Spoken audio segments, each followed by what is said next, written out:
Break के बाद स्वागत है आप सभी का सी न्यूज भारत में। खबर दुर्ग से है, जहां जिले के पाटन ब्लॉक के ग्राम पंचायत आगेसरा में मां वृंदा देवी का मंदिर वर्षों से स्थापित है, जो भक्तों की मनोकामनाएं पूरी करने के लिए प्रसिद्ध है।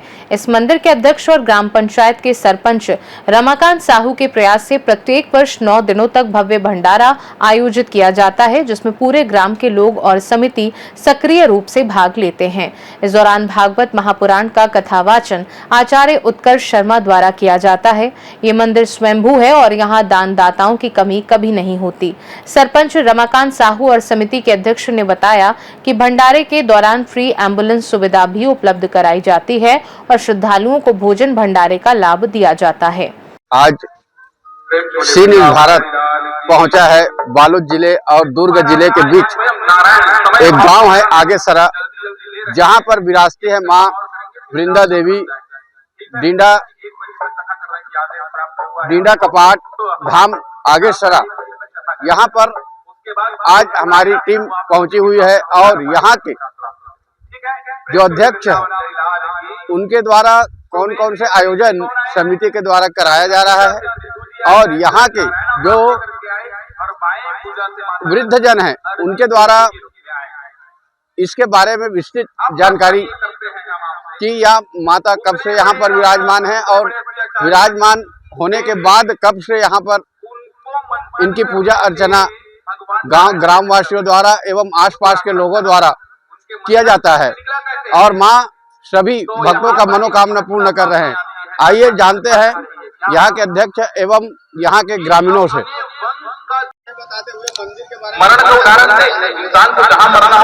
मैं जसवंत साहू ग्राम आगेसरा का निवासी, पुस्तैनी निवासी, काश्तकार भी हूँ। मां वृंदा देवी के बारे में ऐसे पूर्व में और बहुत सारे मीडियाओं पर दी गई हैं। ये जो मंदिर है, यहाँ पर जो मूर्तियाँ हैं, उसके बारे में पहले हम लोगों ने जानकारी लिए थे और उस जानकारी को पुरातत्व विभाग तक पहुँचाकर कुछ जानकारी हमें प्राप्त हुई थी। उसके हिसाब से यहाँ की जो मूर्तियाँ हैं वो 12वीं से 14वीं शताब्दी के बीच की मूर्तियाँ हैं। इनमें से एक मूर्ति मैंने आपका फिंगेश्वर का पंचकोशी धाम में भी देखा है। एक मूर्ति राजीव माता मंदिर में भी आपको मिलेगी इसमें से, और बाकी मूर्तियों को आप अगर चाहें तो इनका प्रतिरूप है जो है भोरमदेव मंदिर में भी प्राप्त होता है, ऐसा बता गया।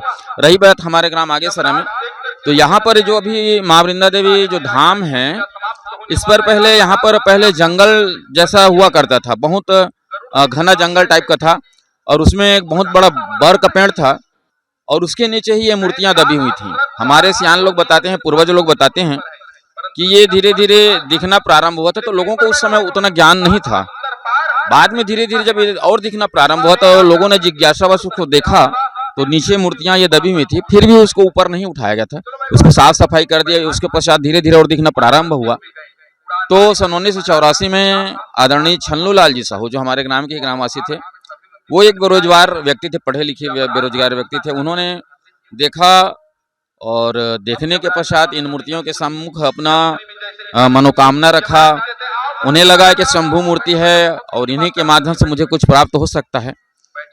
तो पहली बार जब उन्होंने कहा तो उनके पहले ही प्रयास में और पहले ही उनकी मान्यता से, देवी जी की आशीर्वाद से और उनकी प्रसन्नता से वो पुलिस विभाग में प्रथम बार ही पदस्थ हुए। और पदस्थ हुए तो उनकी मुझे अच्छे तरीके से मालूम है, चूंकि मैं उस समय पढ़ाई कर रहा था तो दल्ली राजा प्रथम पोस्टिंग थी और मैं वहीं पढ़ा था।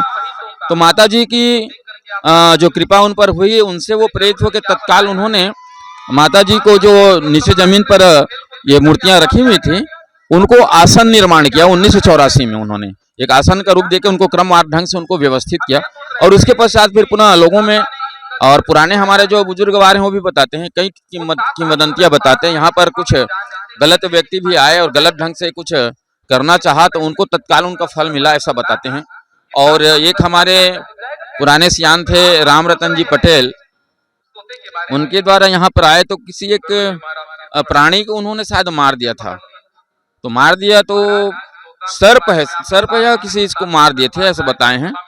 और उसके पश्चात वो पुनः चले गए, लेकिन दोबारा पुनः जब वापस आए तो उनको उन्हीं की प्रजाति, सर्प प्रजाति के लोग बहुत उसको दौड़ाए और अंत में यहाँ पर आना उनका बंद हो गया। तो उन्होंने उनको ज्ञान आया होगा, ध्यान आया होगा कि यहाँ पर कुछ मेरे से गलती हुई, इस वजह से ऐसा हुआ है करके फिर वो आके नारियल वगैरह आपका अगरबत्ती लेकर आए, मान्यता उन्होंने की, उसके पश्चात सब कुछ शांत हो गया। तो उन्हें लगा कि वास्तविक में यहाँ पर कोई न कोई दैवी शक्ति है, और इस प्रकार ये छन्नूलाल जी साहू के माध्यम से यहाँ पर स्थापित की गई।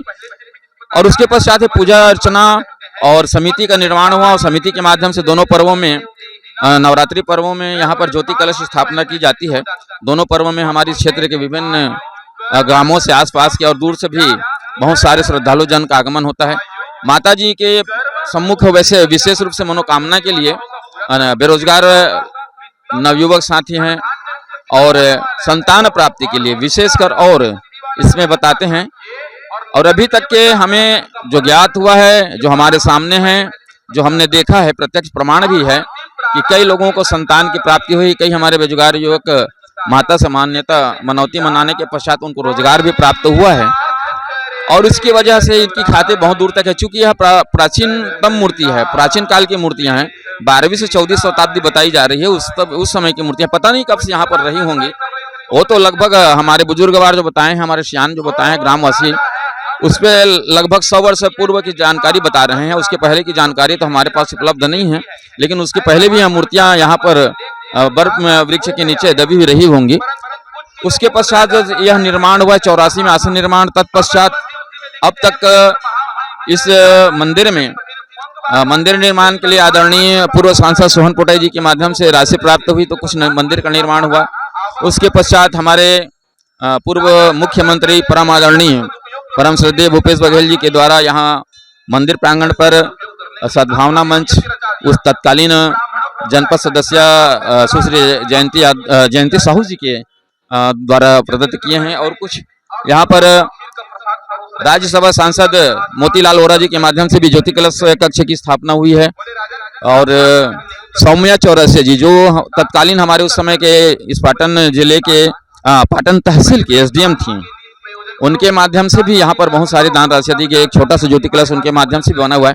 असीम आस्था रखती हैं चौरसिया जी। इसी प्रकार से राजनीतिक, गैर राजनीतिक व्यक्ति जो है, धार्मिक व्यक्ति जो हैं, बड़े बड़े पदस्थ पदाधिकारी जो हैं, उनकी भी श्रद्धा और आस्था है। यहाँ आते हैं, अपनी मनौती मनाते हैं, दर्शन करने के लिए आते हैं, और साथ ही साथ यहाँ पर बहुत सारे लोगों का इस प्रकार से सहयोग प्राप्त होता रहा है।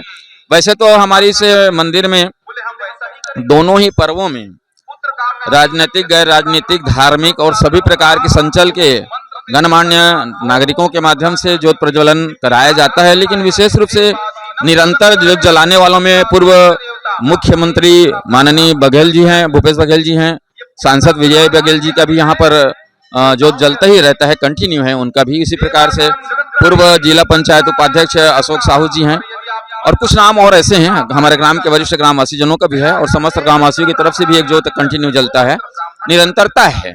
अभी तक के जितनी भी जानकारियां हमें प्राप्त हुई हैं, उन जानकारियों में जितने भी हमारे श्रद्धालु जन हैं, जिन्होंने यहाँ पर अपनी मनोकामना आकर समर्पित किया है, उनकी मनोकामना निश्चित रूप से पूर्ण हुआ है। और यही एक वजह है कि इस क्षेत्र में इसकी ख्याति बढ़ती जा रही है, और इस प्रकार से माता जी का आशीर्वाद रहा, और इसी प्रकार से सब पर कृपा रही, तो निश्चित रूप से इस मंदिर का एक दिन बहुत ही ज्यादा विस्तार होगा, और एक पर्यटन स्थल के रूप में भी हम विकसित कराना चाहते हैं। शासन प्रशासन से अभी जैसे सरपंच साहब ने कहा, वो तो पूर्व से ही हम गुहार लगा रहे हैं।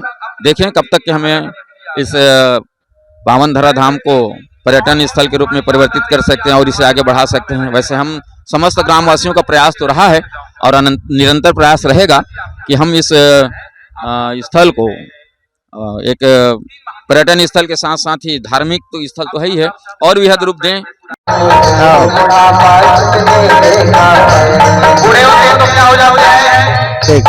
बुढ़ापा का क्या है? नमस्कार, जय माता दी, जय माँ वृंदा। मैं रमाकांत साहू, ग्राम पंचायत आगेसरा का सरपंच और माँ वृंदा देवी डिंडा कपाट धाम का अध्यक्ष है। काबर की हमार जो गांव है, ये यहाँ दुर्ग जिला और पाटन ब्लॉक के अंतिम गांव है। हारून नदी के तट में विराजमान है, और हम जब से जन्म ले हन तब से वो हमार पूर्वज मन है। माँ वृंदा देवी ला सुमरत आत है, और एकर भक्ति भाव से सब ओतप्रोत रहते हैं। नवरात्रि के दोनों पर्व, चैत्र नवरात्र और कुंवार नवरात्र में ज्योत प्रज्वलन किए जाते हैं। साथ ही साथ अभी हमन ज्योत प्रज्वलन करे हैं, उनमें 204 ज्योत प्रज्वलन हुए हैं। और साथ ही साथ श्रीमद् भागवत गीता के भी पाठ चला थे। यहाँ कथा के आयोजन करे गए हैं। हमारे भागवताचार्य आचार्य पंडित उत्कर्ष शर्मा जी है, जेना कुरुद गांव मंदिर असौत के पास के रहने वाला है, जेना एक बहुत बड़े ज्योतिषाचार्य भी है। ओकर श्रीमुख से यहाँ के भक्त जन मल्ला ये सब सुने के अवसर मिला थे। श्रीमद् भागवत कथा के जो आयोजन है 18 तारीख से हुए और एकर समापन जो है 25 तारीख के होना है और 26 तारीख के जो है हवन पूजन के कार्यक्रम होना है। फिर 27 तारीख को महानवमी के दिन विसर्जन के कार्यक्रम होना है। साथ ही साथ समस्त भक्तजन से निवेदन करथन कि अवैया समय में माँ वृंदा देवी के मंदिर ला जीर्णोद्धार करे जाना है, जेकर लिए शासन प्रशासन से भी गुहार लगात हैं, लेकिन अभी तक सुनवाई नहीं हुए हैं। तो सबो भक्तजन से हम निवेदन करथन, जैसे आज तक हमला सहयोग दी, सहयोग के माध्यम से आज गर्भगृह जो है बहुत सुंदर बनाए हैं, किचन सेट के निर्माण हुए हैं और बर्तन बैंक के माँ वृंदा देवी धाम के लिए पूरा जो बर्तन बैंक स्थापित करे हैं अभी चैत्र नवरात्र में, ये है पूरा सहयोग से हुए। जतका हमारे आसपास के सरपंच जनप्रतिनिधि और गांव के जो सियान मन है उकर मन के द्वारा सहयोग मिले। आज पहली बार है कि माँ वृंदा देवी धाम में सहयोग के द्वारा ही जो हमला बर्तन मिले ओकरे द्वारा भंडारा कराए जाते हैं। काबर कि ये भंडारा जो है पूरा 9 दिन चलते हैं, विशाल भंडारा रहते। कोई भी व्यक्ति आए, बच्चा आए, सब लोग यहाँ भंडारा के प्रसाद लेके जाना रहते हैं। और ये भंडारा में प्रतिदिन हर दिन जो है 2 जो भक्त है ओकर द्वारा दान राशि लेके और चावल लेके भंडारा चलाए जाते हैं।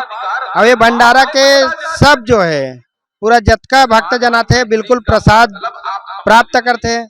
कार्यक्रम जो है 10 बजे से प्रारंभ होते हैं और 1 बजे तक चलते हैं। ओकर बाद 1 से जो 2 के बीच है उनमें लंच टाइम रहते हैं, उनमें भंडारा के आयोजन होते हैं। और 3 बजे से फिर 6 बजे तक फिर श्रीमद् भागवत के कार्यक्रम चलते हैं।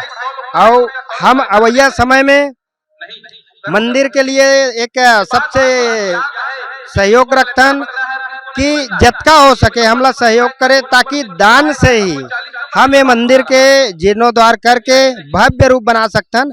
आपला हम वीडियो दिखायन, पीछे फोटोग्राफ्स लगे हुए हैं, जेकर माध्यम से भविष्य में हम सोच के रखें कि उस टाइप के मंदिर बनाना है।